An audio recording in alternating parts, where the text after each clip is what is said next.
মূল বিষয়টা কি?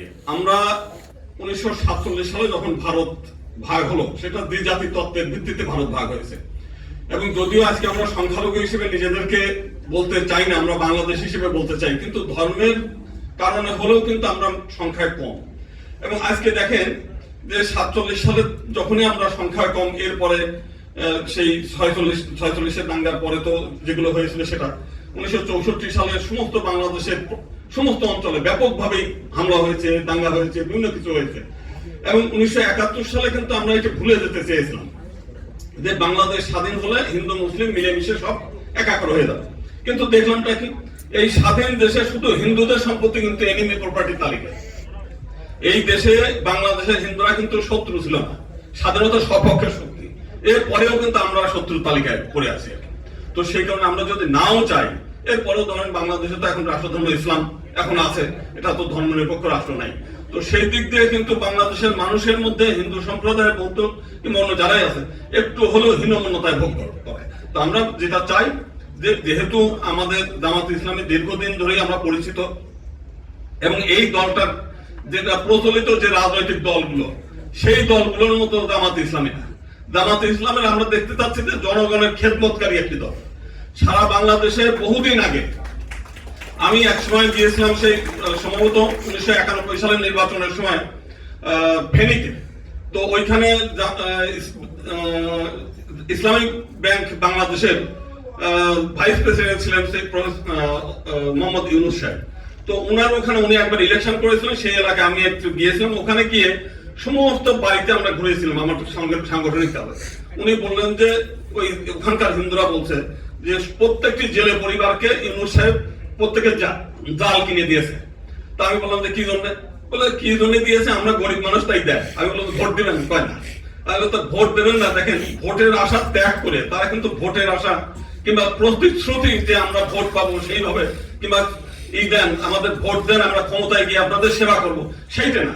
আমরা যেখানে দেখছি আমাদের সন্তোষদা কিন্তু একটু আগে বলেছেন যে উত্তরবঙ্গে যারা তাদের ভোট দিবে কি দিবে না সেই আশা নিয়ে তারা কিন্তু যায়নি। আমরা জানার আগেই আমির জামাত ওখানে গিয়ে পৌঁছে গেছে, প্রত্যেক পরিবারে তারা তীর্থযাত্রী। এবং বিভিন্ন খালি এখানে আমরা কক্সবাজারে দেখলাম, তারপর সারা বাংলাদেশে বিভিন্ন জায়গায় যেটা আমরা করতে পারি না সেই কাজগুলো তারা করেছে। তো সেই জন্য আমরা পূজার সময় ঢাকেশ্বরী মন্দিরে আমরা গিয়েছি।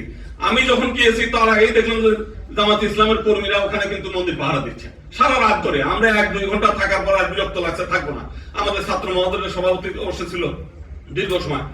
তো আমরা দেখেছি সেই তো একটা, এটা আমরা প্রচলিত ধারার রাজনীতির বাইরে একটি মানে এই চাই, যেটা হচ্ছে জনগণের প্রকৃত অর্থে সেবা করা, জনগণের কল্যাণে তারা কাজ করে। ক্ষমতা পাওয়া বা না পাওয়ার কোনো আশা আমরা দেখি নাই।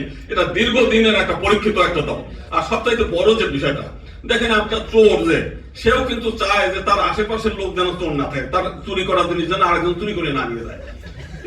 না, এই বিষয়টা আমরা দেখেছি। এর আগে জামাত ইসলাম একটা যৌথভাবে বিএনপির সঙ্গে ক্ষমতায় ছিল, সেখানে 2 জন মন্ত্রী ছিল। দেখেন, বাংলাদেশের বহু মানুষের বিরুদ্ধে দুর্নীতির অভিযোগ আছে। এই জামাত ইসলামের 2 মন্ত্রীর বিরুদ্ধে আজ পর্যন্ত মানে তার চরম শত্রু যারা, তারাও কিন্তু বলতে পারে নাই যে তারা অসৎ। এটা আমাদের জন্য গৌরবের। আমরা তো সবসময় চাই যে একটা আদর্শ রাষ্ট্র হোক, সৎ নীতি হোক, যাতে পাশের মানুষ ভালো থাকলে তো আমিও ভালো থাকি, পাশের লোক দুষ্ট হলে তো আমিও আমার জন্য ক্ষতিকর।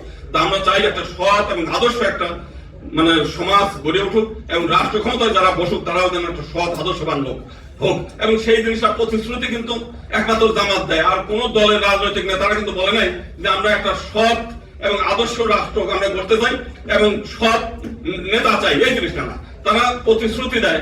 তারা বলেছেন কিন্তু যে এরকম আওয়ামী লীগ আমাদেরকে ভিকটিম বানায়, একেবারে জিম্মি বানিয়ে রেখেছে সেই 1954 সাল থেকেই।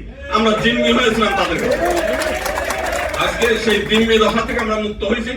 আমাদের জামাত ইসলামের কাছে একটা আবেদন যে আপনারা সবসময় আমাদের কল্যাণ করেন, বিভিন্ন সময় আমাদেরকে রক্ষা করেন সবকিছু। এইবার একটু আমাদেরকে যাতে আমরা আমাদের মন্দিরগুলো আমরা নিজেরা রক্ষা করতে পারি, আমাদের বিভিন্ন সময় যে বিপদে আপদে যাতে আমরাই তাদেরকে মানে পাশে দাঁড়াতে পারি। আমরা যাতে পার্লামেন্টে আমাদের কথাগুলো আমরা বলতে পারি। সমস্ত বাংলাদেশের জন্য সমস্ত জায়গায় নেতা যেন হিন্দুদের থেকে, বৌদ্ধদের থেকে, খ্রিস্টান থেকে তাদের নেতা তারা যেন নির্বাচন করতে পারে। অন্যের দয়া দাক্ষিণ্য আর কতক্ষণ চলতে চাই? আমরা এই দেশের নাগরিক হিসেবে আমরা পৃথক নির্বাচন ব্যবস্থাটা চাই। জাতীয় সংসদ সহ সর্বক্ষেত্রে সংরক্ষিত আসনের ব্যবস্থা করা হোক। এবং এইটা করলে হবে কি, যে সকল সম্প্রদায়ের প্রতিনিধিত্ব নিশ্চিত হবে, তারা পার্লামেন্টে তাদের কথাগুলো তারা বলবে। কৌটিল্য একসময় বলছে যে মানুষ সুখ চায়, শান্তি চায়, সুখস্য মূলম ধর্ম, ধর্মস্য মূলম অর্থ, অর্থস্য মূলম রাজ্য। যদি মানুষ সুখ চায়, শান্তি চায়, তাহলে রাষ্ট্র ক্ষমতার অংশীদারিত্ব তার থাকতে হবে। এবং এইটা আমরা আরো দেখি যে বাংলাদেশের 90% লোক মুসলিম, এরপরেও জামাত ইসলাম যে পরিমাণ নির্যাতনের শিকার হয়েছে এই দেশে শুধু রাষ্ট্র ক্ষমতার বাইরে থাকার কারণে। আমরা দেখেছি তাদের নেতাদেরকে সেই জুডিশিয়াল কিলিং করে তাদেরকে হত্যা করা হয়েছে, আমরা দেখেছি। তা আমরা সেই কারণে আমরা চাই যে বাংলাদেশে যেহেতু আমরা হিন্দুরা অত্যন্ত অবহেলার শিকার, আমরা এই অবহেলার থেকে একটু বাঁচতে চাই এবং সেটার জন্য আমরা চাই যে সংখ্যার মধ্যে যতটুকু আমাদের প্রতিনিধিত্ব থাকে সেই জিনিসটা প্রতিনিধিত্ব নিশ্চিত হোক এবং সেটা সেপারেট ইলেকটরের মাধ্যমে এটা করা সম্ভব। এবং এই জিনিসটা আমরা তার কাছে আবেদন করে